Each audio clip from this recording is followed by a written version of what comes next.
Hello everyone, welcome to Truyetngan Ingia, where we listen to tales that touch the heart and reflect on the beautiful lessons in life.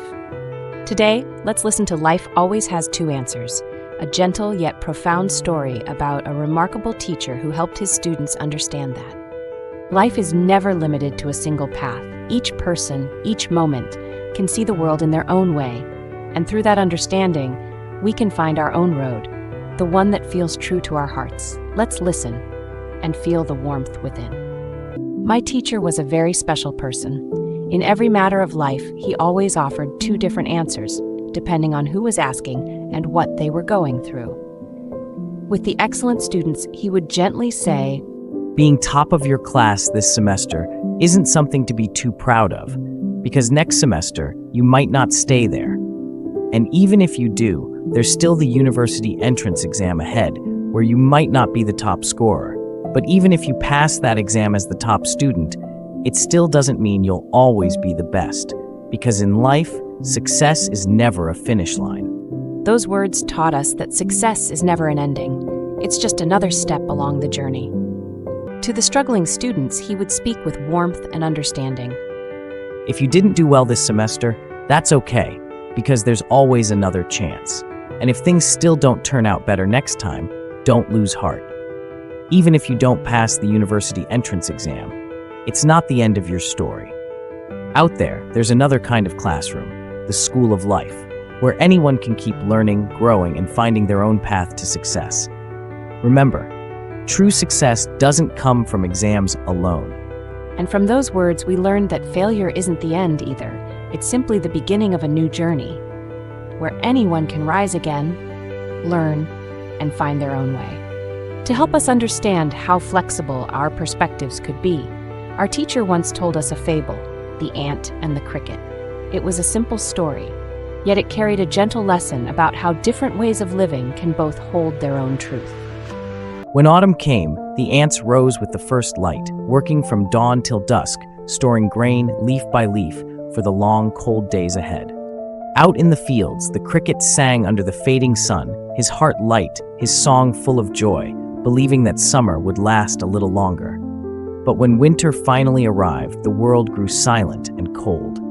The ants rested warmly in their deep nest, while the cricket wandered through the snow, his voice fading, his wings too weak to play another tune.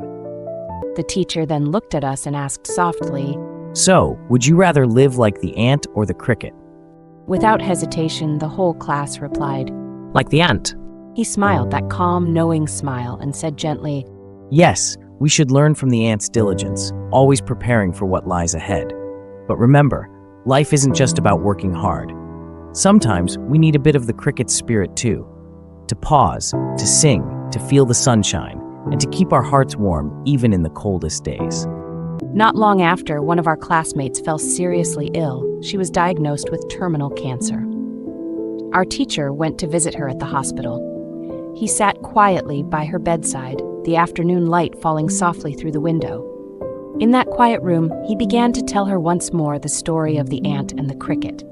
Not just about hard work, but about truly living each day with joy and purpose.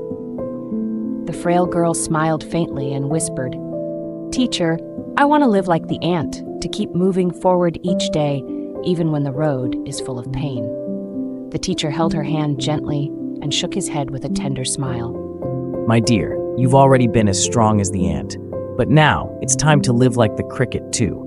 Sing your own song, do what brings you joy, share your light with others, even if your days are few."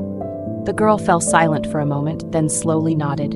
Her eyes began to shine, as if a new light had awoken inside her.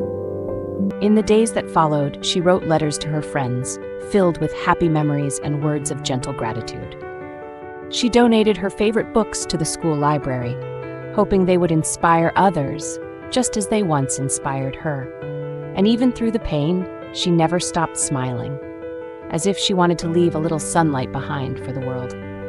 When she finally left this life, her face was calm and peaceful, carrying no trace of sorrow, like a soft ray of sunlight fading quietly, yet never truly gone. To her teacher and her classmates, she left behind a gentle silence, one filled with the echo of courage and the quiet beauty of a heart that truly loved life. The story Life Always Has Two Answers reminds us that in life, no truth is ever absolute, and no single piece of advice fits everyone. In every situation, we must learn to adapt, to listen to our hearts, and to understand our own worth so we can choose the path that truly feels right for us.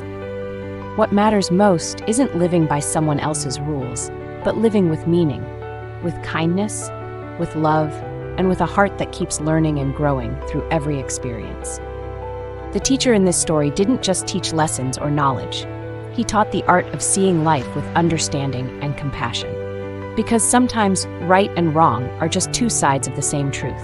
And life, after all, always has more than one answer. Thank you for listening to Life Always Has Two Answers on Truit Ngan Ingia. If this story touched your heart, don't forget to like, share, and subscribe to hear more inspiring stories. You can also visit truitnganingia.com to explore more stories and share your thoughts in the comments. See you again in the next story.